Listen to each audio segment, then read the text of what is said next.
Hi, everyone.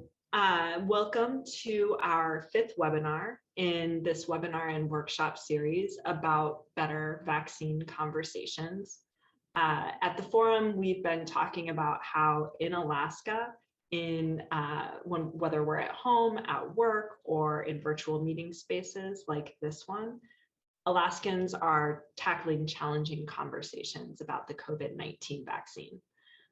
Sometimes we're trying to figure out how to come back to the office.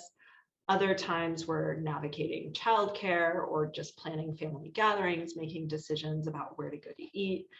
And in all of those cases, talking about vaccination can provoke really powerful feelings about our safety, our health, our freedom, our autonomy, and our responsibilities to the communities that we care for. So it's really easy for conversations like these to get heated and very tough very quickly. So what we're going to be exploring today is how we can use stories to make those conversations go a little bit better. A lot of times when we focus on using facts and data and all of the things we've been told should be the things that matter to influencing our opinions and our decision making. When we focus on those, we find ourselves in a really vicious cycle of defensiveness and mistrust and hostility. When conversations go like that, it really tears at the social fabric of our community, and it doesn't make anyone healthier or safer or happier. So how can we do better?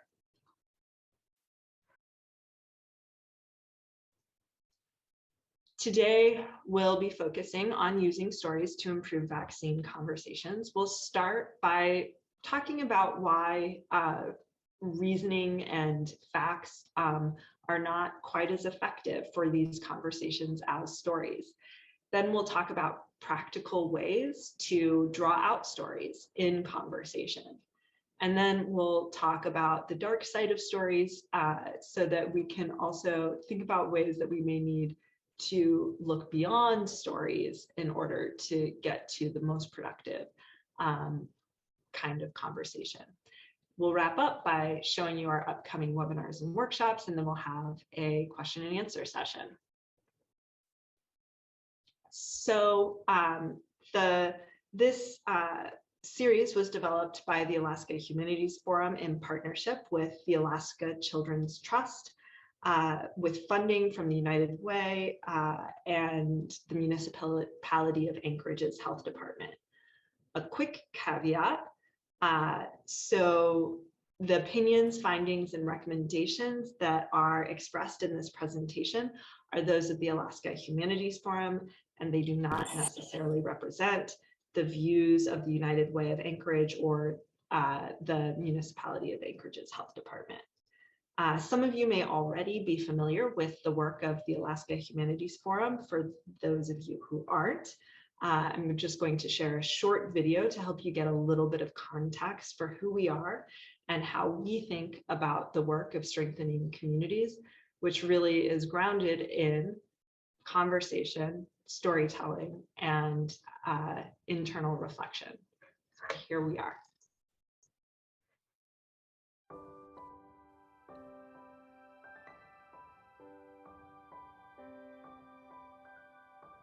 The world is so fast-paced now that there's not a lot of space to just sit and actually listen. The problems that we face aren't simple. They're layered, they're nuanced. We get into silos of people who think like us.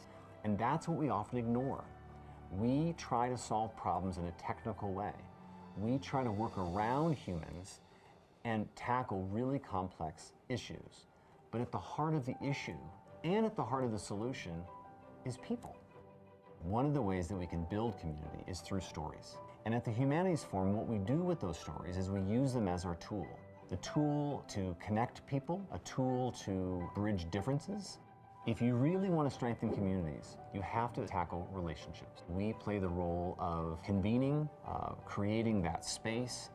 A place where people and ideas could come together. To talk about and work on the issues that are most important in our community. conversations that are actually thought-provoking and that matter. Imagine if we could work through those things. The value is bringing such diversity together. Share values or views of the world. If you step away from what you think you're supposed to say in a conversation, you just can't help but have your ideas be influenced and informed by other people's ideas. open up your mind, and that's how you really connect with people. It opens us up to be interested in why people are the way they are. Shared experiences create relationships, and those relationships are what solutions are built on. And relationships aren't something short term. You cannot make community in a single quarter of a single year. Our work is all about the long game. I think that's really what's going to change our communities. It sounds soft, but it's not. It changes the path to what's possible. It's the work that can actually change societies.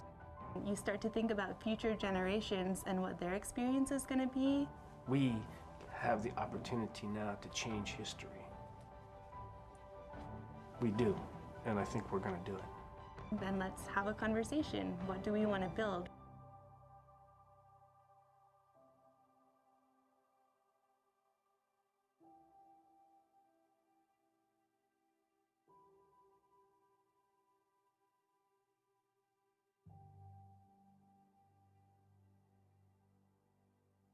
With that, my name is Megan Cassiola. With me is Odd Plez, and we are facilitating from Jayetnu, Anchorage, which is the current and ancestral homelands of the Dena'ina people. On the screen, you'll see a picture of the sculpture of Grandma Olga, which is down here at Ship Creek by our offices at the train station here in Anchorage.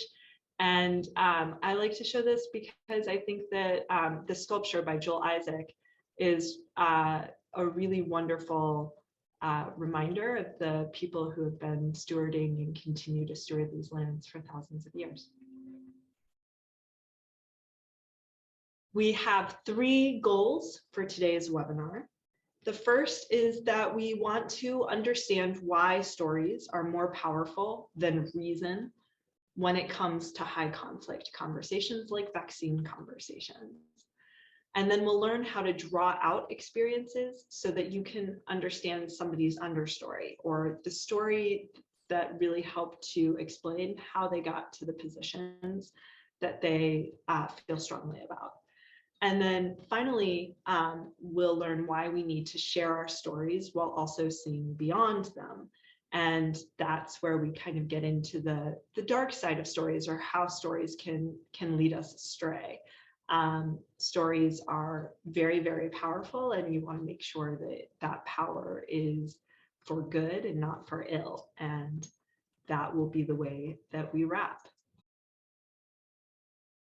So a recent book that was released is called I Never Thought of It That Way by Monica Guzman. And in that book, she provided the context for why polarization is picking up steam in our communities and what the mechanisms are that lead to it. And she talks about 3 conditions that are happening. And one is sorting, which is that increasingly we have a lot of mobility in our communities where we get a lot more choice than there might have been 50 or 100 years ago. It's easier to move communities. We can choose our workplaces more than we used to. And as a result of that, we are sorting ourselves into communities that tend to agree with us. So more and more, we find ourselves in communities that are more or less aligned with us and the way that we think. And one of the very, it's been shown over and over and over again, that when people are surrounded by like-minded individuals, it tends to kind of ramp up their feelings on those things that they agree on. And so their positions tend to become more and more extreme as they continue to be in those like-minded communities. And so as we've sorted ourselves, we tend to diverge in our understandings of what's going on and how we feel about those things. The phenomenon of othering is, once we've sorted ourselves, we increase the sense of otherness of them, the people that aren't in the group that we're part of. We're less exposed to them. And so we have an imagination, like an imagined sense that they must be even more different from us than maybe they are. And one of the things that we've seen is studies recently have been showing that people's perception of the people that they disagree with tend to like, people have a perception that the people that they disagree with are even more extreme than those people are. So we are getting more extreme, but then we perceive people who are different from us from being even more extreme than they are. And so that continues to create this polarization. Siloing is, so othering is where we aren't exposed to the actual people that are different from us. Siloing means that we're not exposed to their stories. And so because we're not exposed to their stories, we have a hyper simplified story for them that we might hear, and then we assume that that's representative of the whole group, rather than understanding just like our group is complex and has lots of nuanced ideas within it, their group does too. And we may not even have any idea what stories are influencing their perspectives and ideas. So these three phenomena are affecting our sense of how different we are and our ability to connect with one another. So I want to pause here in explaining this context and tell a story. So Henri Tajfel is a man who grew up in Poland, and he left to attend university in France. He wasn't eligible to attend university in Poland because he was Jewish. So he went to France where he could study. And as a result of that move, he ultimately survived the Holocaust, unlike the rest of his family. None of them survived. And obviously that had a really profound effect on him. And he spent the rest of his life looking into the origins of prejudice and discrimination. That was the big question that was on his mind as a social scientist, because he felt like some pretty random decisions made the difference between life and death and belonging and not belonging for him and his family members. And one of the major questions that he explored through a number of studies was this question: what are the minimal conditions for prejudice and discrimination? So what is the least amount of something that has to be there for somebody to start feeling a sense of prejudice and start actively discriminating against another person? One of the studies he did, he was working with a group of very similar students who had a similar religious, socioeconomic background, that sort of thing. And a lot of them were friends. And he put them in this study where on the screen, an image was flashed that had a lot of dots. I don't know what the image looked like exactly, but you can imagine an image like this, a lot of dots get flashed up on the screen. And then everyone in the study was asked to estimate how many dots were on the screen. Those participants were then told that they were either overestimators or underestimators. The reality behind the scenes was that they were assigned to these groupings randomly. It wasn't true necessarily that the people who were labeled overestimators had actually overestimated the number. It wasn't true that the underestimators had actually underestimated. So there was no real difference between these two groups. It was random, but they believed that the difference was some of them overestimated and some of them underestimated. Generally speaking, I think most of us understand that this is a completely arbitrary distinction and not very meaningful. And yet, in subsequent activities, he was able to consistently find that even with an arbitrary distinction like this, the participants would show favoritism towards the group that they were part of and would actively discriminate towards the other group. And so like one of the examples was there was an activity where they were asked to distribute resources, and they were told that the activity would actually affect the amount of money the participants would leave with. Everyone would be paid for their time, but some people would be paid more. Some people would be paid a certain minimum amount based on how resources were allocated. And again, this is just a random designation of overestimators and underestimators, and yet people were willing to discriminate in this particular case. This is a phenomenon in psychology that affects all of us, and when we have a little bit more random or a little bit less random reason, we start to rationalize that reason is a worthwhile reason for why our group deserves better than another group. We're more likely to trust people in our in-group and rationalize that trust. All of those things come from this general, like just by labeling ourselves part of this group, we're already ready to start pushing away and othering the other group, which means that we're then more generous when we interpret our in-group's reasoning. We are generous in the way that we interpret their expertise and authority. We are generous in the way that we interpret their data and their sources. We are generous in the way that we interpret their motivations.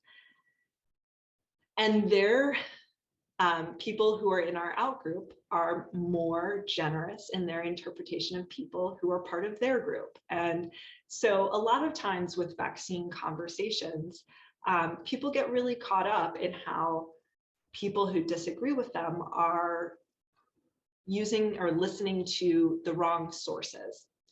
And generally speaking, those people that they're concerned about, those other people believe that they have sources and data that are incorrect. And so this is just a normal part of any high conflict situation. It's not unique to the COVID-19 vaccine.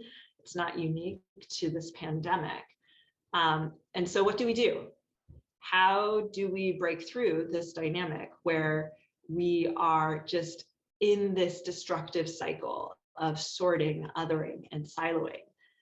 When we have so much doubt towards the other side, it's unlikely that we're going to invest time and energy into learning about where they're coming from and what the data and facts they're looking at, right? So what can we do to break through this dynamic? Darius Ballinger is he is the executive director of a youth empowerment agency in Philadelphia. And he has a quote that says, "The shortest distance between two people is a story." So as we find ourselves farther and farther and farther apart, what we need to bring us back together is a story.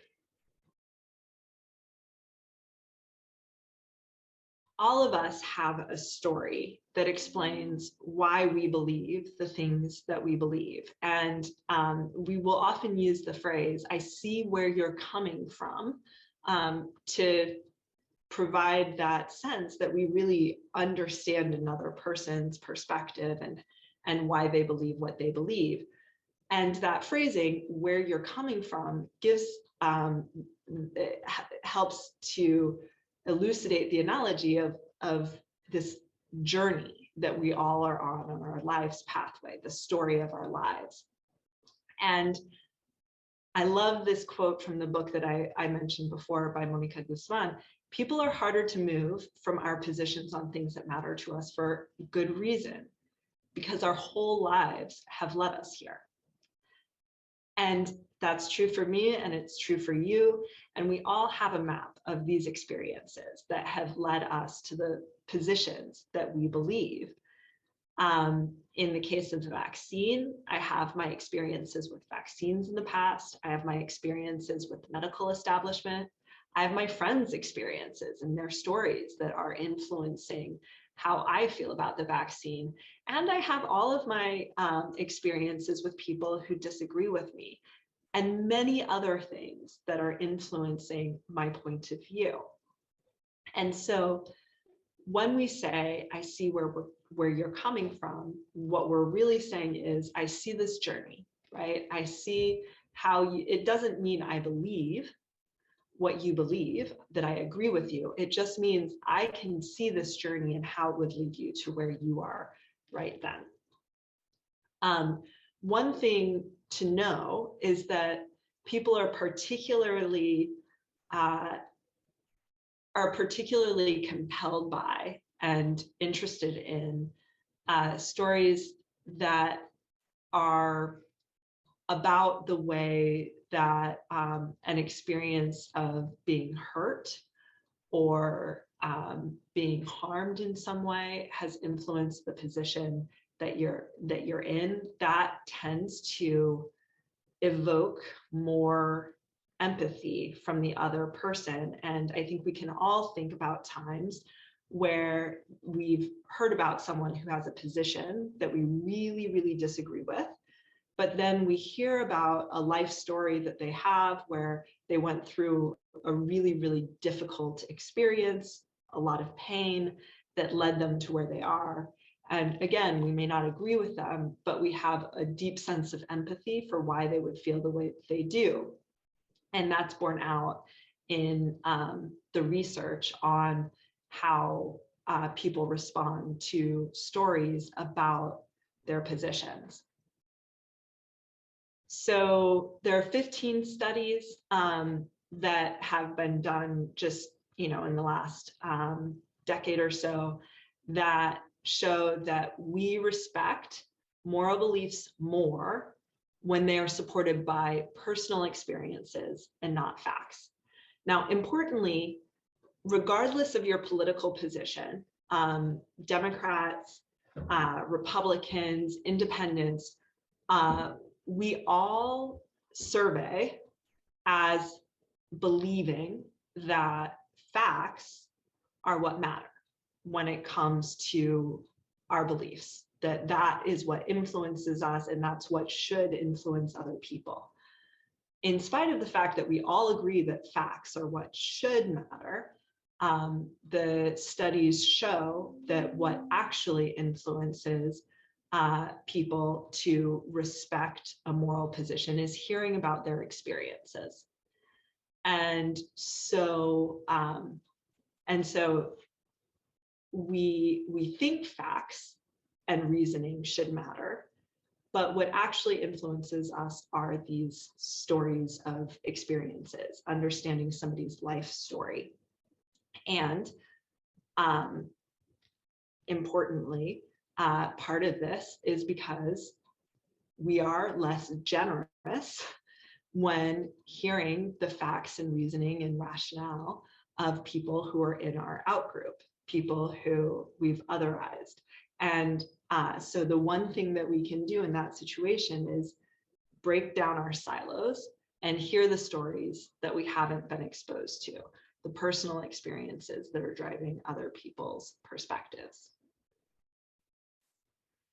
So, okay, if you know that stories can make these conversations go differently than they have been going when they have been going poorly, how do you actually draw out those experiences when talking to somebody who you disagree with?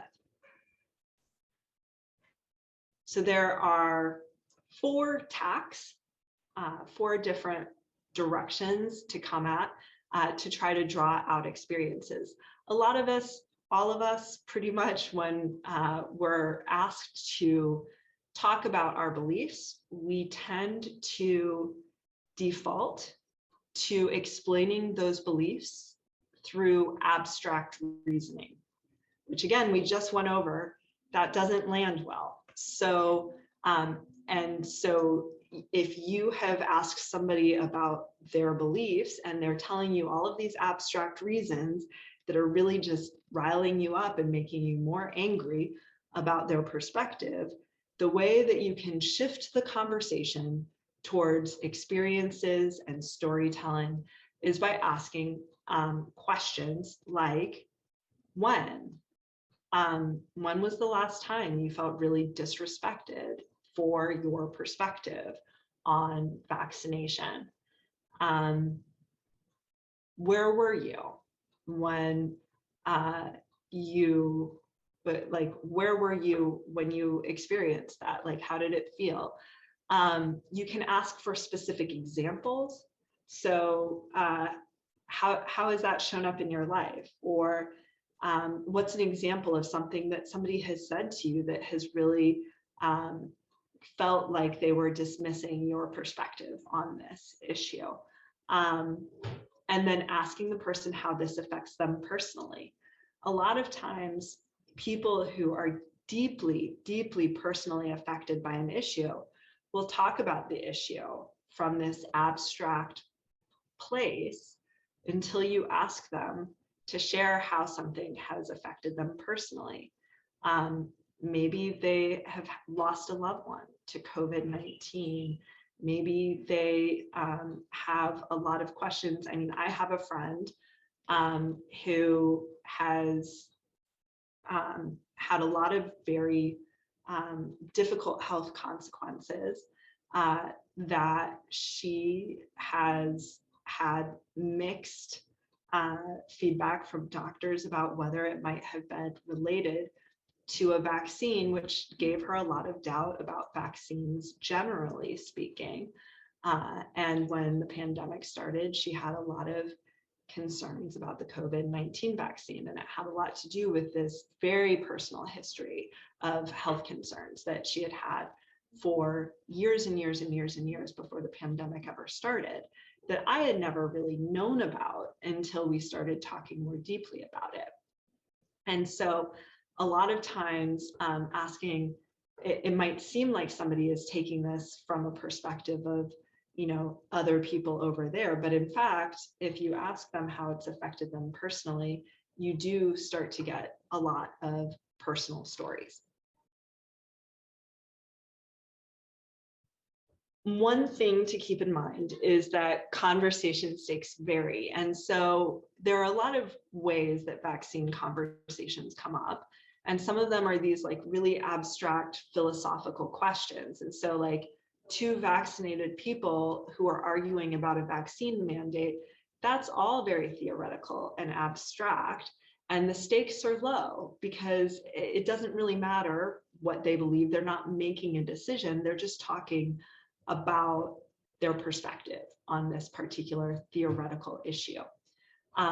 This is the kind of conversation where it tends to be easiest to ask a person to share personal stories. And so, you know, asking somebody, how did you come to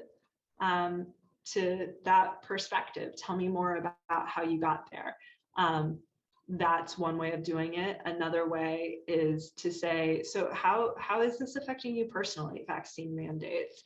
And maybe like then you start to hear some of the things that weren't coming up because they were talking about it from this very high level abstract vantage point, but you start to understand, oh, there's something much more specific that is influencing their point of view. But not all conversations are abstract like that. There are conversations that are much more in the realm of a conversation you're having because there's a decision that's necessary. So an organization might be deciding whether or not to require youth to be vaccinated in order to participate, or a family might be arguing about whether to visit unvaccinated family members. There's a decision that's being made in the process of this conversation about whether we're actually requiring vaccination or whether we're actually visiting this family member.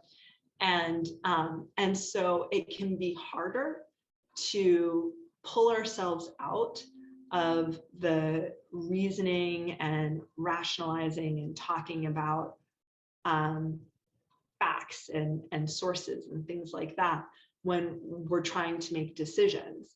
The highest stake decision making can be things like divorced parents disagreeing over whether to get their child vaccinated. That's the sort of thing where if one parent believes that their child's health is very much at risk if they get vaccinated, whereas another parent believes their health is very much at risk if they don't get vaccinated, both parents are deeply, deeply, they feel like their child's health is at stake, and they're very, very deeply concerned about this issue. And at the same time, they will ultimately be making a decision about whether or not this goes forward, whether or not their child gets vaccinated. Again, really hard to pull back in a conversation like this. It is very easy to get mired in facts, facts, facts, facts, facts. But the higher the stakes, the lower the odds anyone's fundamental position will change. And so, like, trying to persuade the person with facts, it might feel like it's what's appropriate in that conversation, but it's not going to get you anywhere. And if you already know it's not going to get you anywhere, it's very unlikely to. We need, or we can pull back and get to that backstory. Part of this is, again, how you got to where you are is what has, all of that, your entire life has led you to this position. So it's very unlikely that a few facts are going to shift your position in this moment when you feel very, very passionately about it. It's true for you as much as for your conversation partner. And so what could potentially shift you out of it? Shifting that story, right? And how are you going to shift the story? By expressing your story, by getting exposed to other people's stories and sort of figuring out how to integrate all of these stories together. That might ultimately influence you. And so it's worth spending time with stories in these kind of conversations, even though it feels like it's kind of off topic or distracting from the decision at hand. So then this last piece, why we need to share our stories while also seeing beyond them. So first of all, you can't make another person listen. What you can do is you can both choose to listen and choose to draw out experiences and stories from the other person that might help you better understand where they're coming from and just empathize a little bit more deeply.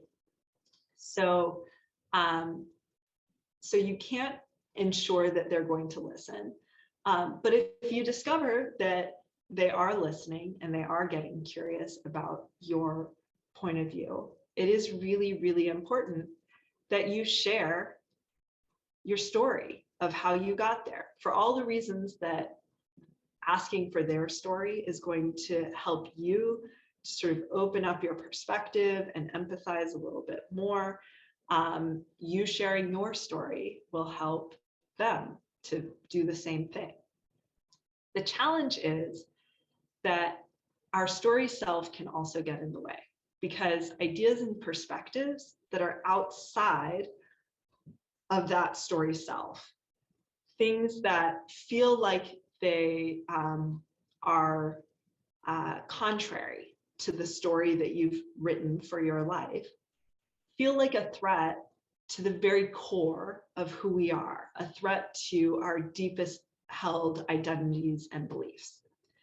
And so we both need to share our story and hold it lightly enough that we're able to listen to the stories that other people are offering us. I'll share a brief video that gets into this danger of the story self. So if I can maybe move us on to the second leg of this new survival strategy that you mentioned, which is to see beyond the story, which I guess my take is to kind of separate your story from, you know, the fundamental humanity, the other person's story from their fundamental humanity. Maybe you can tell us a little bit more about what you mean by story, and, you know, what are the reasons why you do suggest for us to look past that story?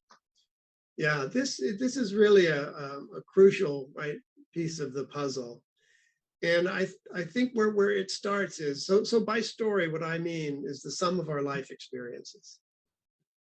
And when you think about your experiences, right, there are universal aspects to your experience for sure, and there's very personal aspects to your experience. And then there's also arbitrary aspects to your experience.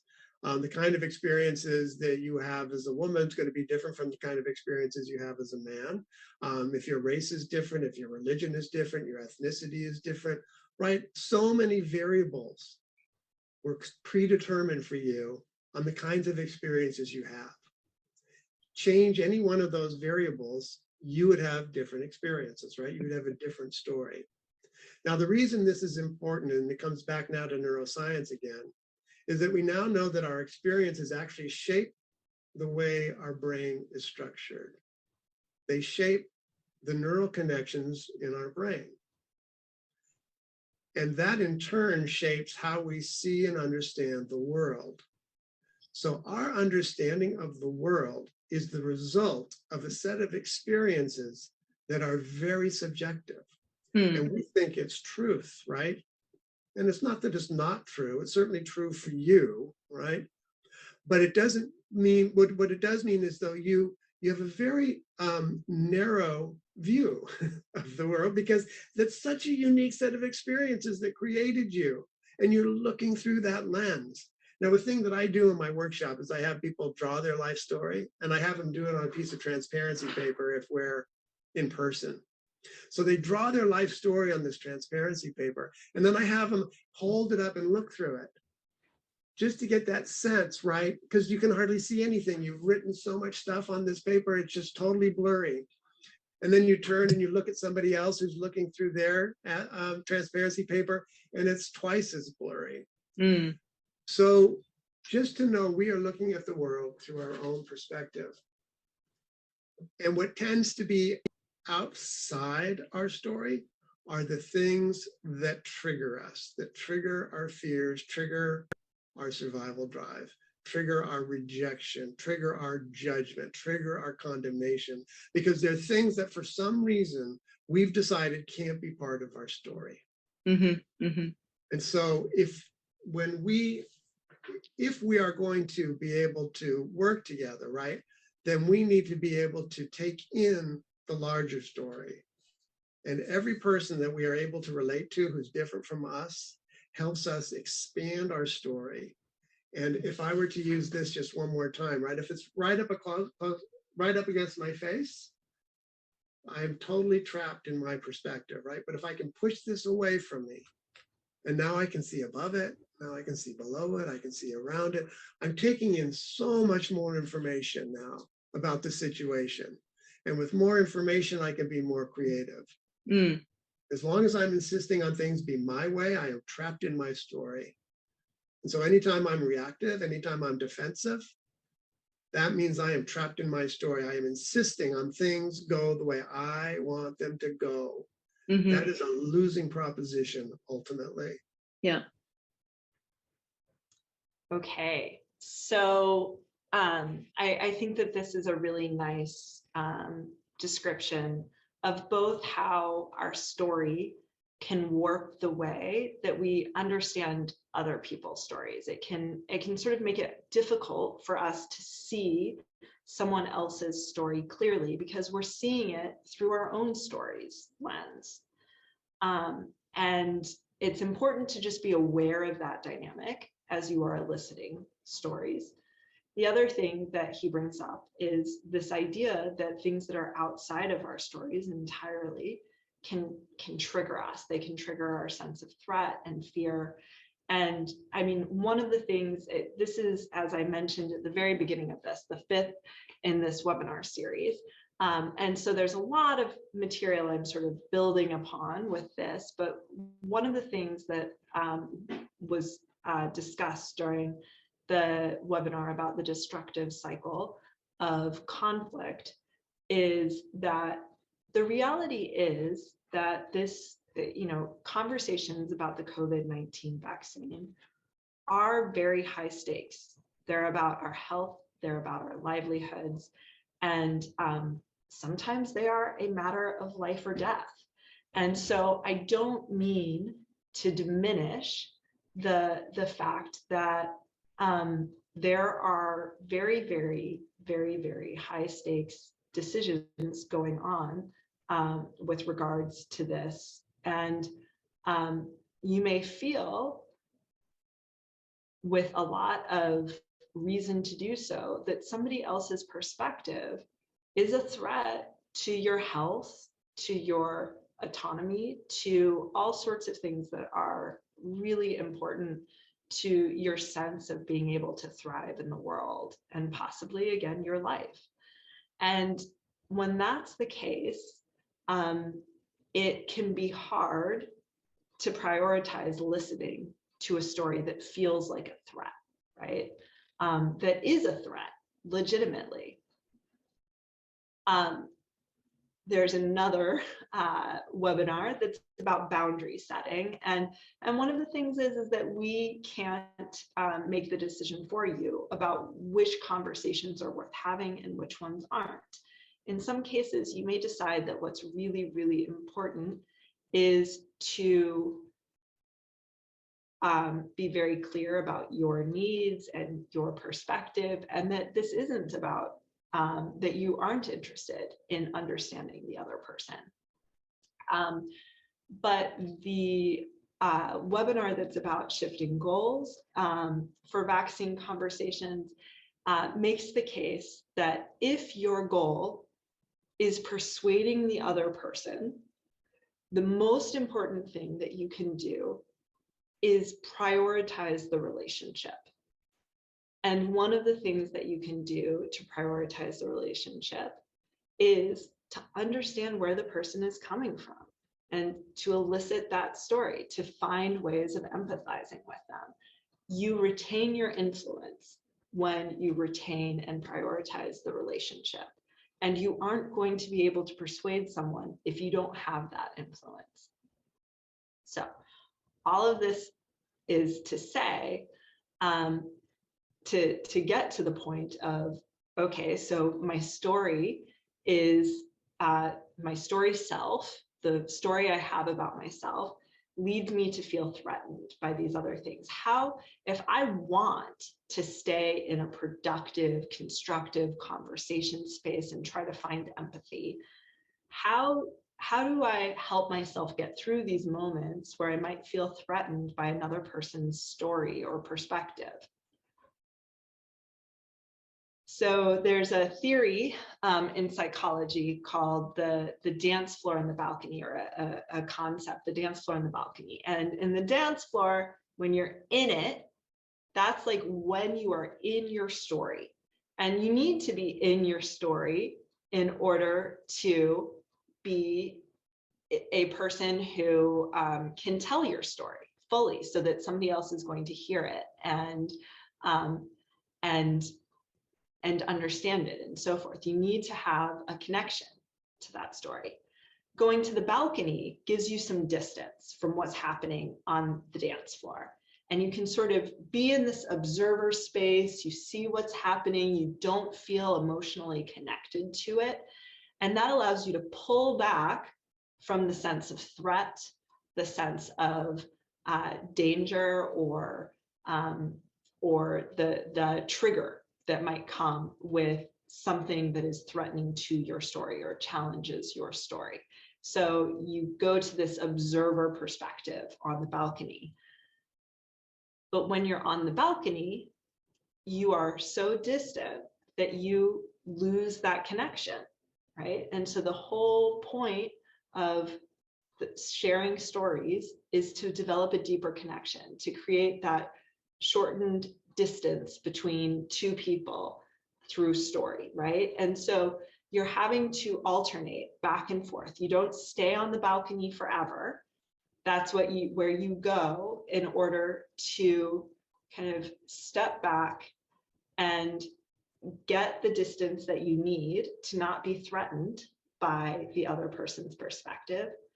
And then you have to get on the dance floor in order to actually dance with somebody, in order to create the relationship and the social connection. And that's where you get back into your story. And so it's that back and forth that you are using to manage both the potential and power of stories and the inherent dark side that kind of comes with them, that you want to make sure that you're not letting that drive things back to a destructive cycle. So this quote I've brought up multiple times. It's from the book High Conflict by Amanda Ripley. No one changes their mind about a deeply held belief based on a 20-minute conversation with a stranger. That's just not how the brain works. And again, that is why we can take the time to stop driving towards a decision. If somebody deeply disagrees with you, you're not going to convince them by the end of the 20 minutes. Just let go of the sense of responsibility to change their mind and open up to the goal of understanding their mind, right? You're not going to change their mind in that 20-minute conversation. You might change it over a year or 10 years, and you will only do so if they feel like you get them at some level. So take the time to find out stories instead of trying to reason your way to persuade someone. And then be curious, not judgmental, be curious about their story for sure. But this quote is another one that has been brought up in a lot of the webinars, because I think that you get a different perspective on the quotation each time you see it. Sometimes it's not just that other people don't understand us, it's that we don't understand ourselves. This is going back to that balcony and dance floor. When we go to the balcony, we are getting curious about the dynamics that we are caught up in, and we're trying to look at them from an outside perspective and just trying to be that observer so that we can learn about ourselves in the process and have a different perspective on our own story. So that's the webinar for today. Coming up, we've got a workshop that is developing and asking wise questions for difficult conversations about vaccines. There's a webinar that is on YouTube that is about asking wise questions for difficult conversations about vaccines. This is the practice space to actually try out some questions, feel how they land, try to develop questions in the moment. We get better at asking questions by practicing. And so that's where we can do that. We'll have a workshop on compassionate listening skills that help us to listen well as we are hearing other people's stories, and as we are help us to listen well so that we can ask better questions. So this will be a nice one to pair with those webinars in that workshop. We have a webinar that is specific to navigating the difficult conversations about vaccines and childcare, because those are particularly high stakes conversations. And we just want to create space to really dig into that particular topic for parents. And then finally, we'll look at what we've learned about depolarizing conversations about vaccines from this entire series and the workshops that we've done, and what we've heard in terms of feedback from people who are in the webinars and who have seen the YouTube videos, and also the people who've come to the workshops. So all of these will culminate before the end of April. A lot of things coming up in the next month. With that, it is time for a Q&A, and I'll just ask that if anyone has a question, that you frame it in a way that is respectful to all perspectives on this issue. The webinar series is open and designed for people wherever their starting point is in this issue. And I think that's it. I'll kick it over to Odd to manage the Q&A. So I just wanted to see if you had a question and wanted to unmute yourself to ask. If not, I have a question that I can ask too. Sure, thank you. First of all, I really enjoyed your presentation, and I feel like it's applicable to so many topics beyond just the COVID-19 vaccines. So thank you. First question is, how do I access the recordings? I think I know some other people who would love to see this. Yeah, they're on our YouTube channel. Okay. Is the Alaska Humanities Forum. We've got what is it called within the channel where is it a series? Do you remember what the name Yeah, is? it's called the Polarizing Vaccine Conversations. So it'll be on the Alaska Humanities page. I'm actually tracking it down right now so I can put it in the chat. Oh, okay. Sweet. Yeah, and there's just like a whole like grouping of videos that are for the previous workshops. We'll also follow up in the email apart from the chat. Okay. So yeah, that sounds good. And then one thing that comes to mind as I'm listening is we can elicit people's stories, but sometimes then it's hard to know how to respond and how to like keep our own or my own emotions in check. And maybe your webinar on compassionate listening gets into that, but just any pointers, quick and easy pointers that we can walk away with today. Yeah, I think that one of the pieces is just to go into remind yourself of your intention with the story. And part of that is just reminding yourself that you've asked for this story, and you're not there to challenge it. You're there to you're there to hear it. The other thing that has been helpful for me, and I would actually say that the questions workshop in the webinar might also address this beyond compassionate listening, is to question yourself about where you are making assumptions as you are listening to their story, right? So like, where have you actually taken a leap beyond what they've said, and then to find a way to ask a question that checks on that assumption, right? And so one that I think tends to be like an easy one to lean on is just like, am I missing something here? Like I hear you say this, like, and I'm struggling to get it. And so like, what am I missing? And if you can say that with the right tone of voice, it doesn't sound threatening. It sounds like a real opportunity for somebody to try again, to get you to understand. Most people they long for other people to understand them. And so if they hear there's a genuine intention to understand, and that you're admitting, I don't get it yet, but I want to, typically that is received really positively. Yeah, makes sense.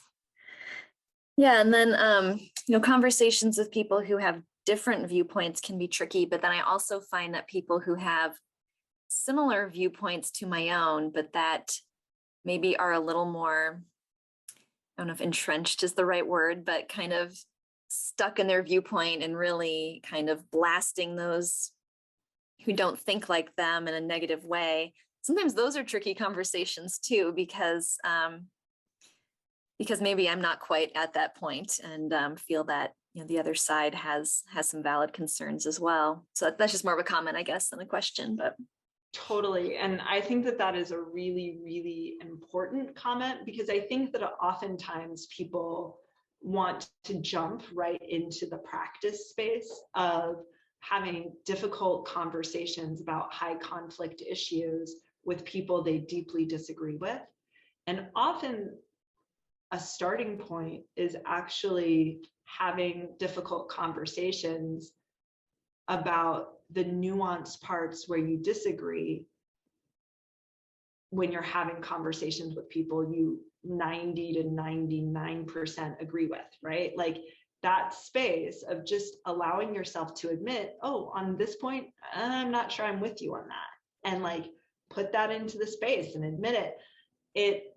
That initial piece where we talked about the sorting, the othering, and the siloing, that cycle where, because you're in this space, almost an echo chamber of sorts, where you're surrounded by people who generally agree with you, a lot of times the reason why people get that entrenched is because they aren't really encountering a lot of opposition from people that they generally respect and agree with and things like that. And so they just keep on ratcheting up their perspective a little bit. And you can have tremendous influence by just kind of acknowledging, like, yeah, generally speaking, I agree with you, but on that point, I'm not sure I'm there with you there. It's scary though, because you worry that then that's going to just torpedo the relationship. Most of the time it doesn't. And if a person is not able to confront small differences, it's worth us all practicing that and putting it into our communities. That's just something that we do a little bit more often than I think culturally we're attuned to right now. Yeah, well, thank you. Those are all of my questions. Thanks, Krista. Do you still have a question? Yeah, my question was, it's like, when I am using stories in this capacity, when I start, like, what should I do, like, if I start to feel like me telling a story or using stories on the verge of feeling manipulative, even if that's not my intention? Yeah, I think that there's two things there, and one is I brought up the fact that there's research that sharing a story of harm and hurt can be more effective at eliciting empathy, with a little bit of hesitation, even though I didn't speak to it when I was giving the presentation, because I think that can, just acknowledging that in some ways creates a burden for people who have been harmed and hurt by things to like share these stories that may be really difficult to share. And I don't want to create the impression that I'm saying like you must share those in order to in order to improve our society's conversation space on these topics. The other thing though is that, yeah, there are times where you choose to share a story and it does feel like you're trying to push a person towards a particular perspective. I think that it really depends.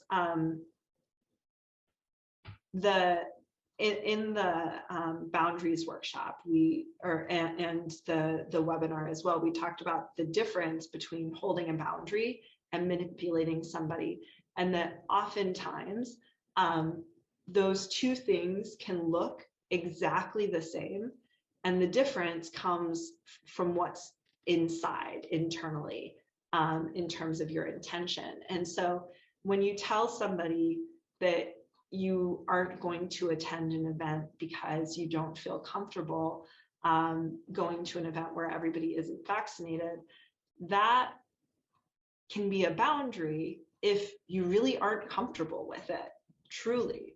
But if there's something inside you where you discover that like, maybe you would be comfortable with it, but what you're really doing is trying to punish the person by not coming to their event, to signal to them that they should have done something that they chose not to do, like that's manipulative, right? And I think the same thing is true with storytelling, where you sort of have to look inside yourself and say, well, am I telling this story because I want to be seen and heard and understood, which is, that like that's why we tell stories? Or if you are telling the story in order to make a person feel bad, or like, are you trying to are you trying to punish a person for their particular perspective because you know that they'll feel empathy and feel guilt if they hear your story? I mean, then you might, question yourself internally, but I'm not sure that there's anything you can do if you find that the answer is yes, I'm trying to punish someone, other than stop yourself and just be like, you know what, never mind. I'm going to stop myself here because I'm realizing I don't actually want to share this story right now, which is a hard thing to do once you've gotten going. Yeah, through that, I appreciate you taking a moment to answer that. That's been something that I've been thinking about the last couple of weeks while we've been in the webinar series. Krista, I want to say thank you for attending today. I did put the YouTube link within the chat. There'll be 2 more videos to come after that, so there'll be 5 out of 8 total. And then I'm also going to email out a survey link that I'm also putting in the chat if you do have time to answer it today. But no worries, I'll follow up later. And I just want to create space unless you might have something that might have popped up before we exit. No, the only thing that came up was when Megan was sharing those last few points. I think the other thing she'd mentioned in the presentation was just prioritizing the relationship over kind of making the point. And that just sort of came back up into my mind as she was answering your question. And I think it's such a relevant point. So absolutely. Yeah. Well, thank you guys.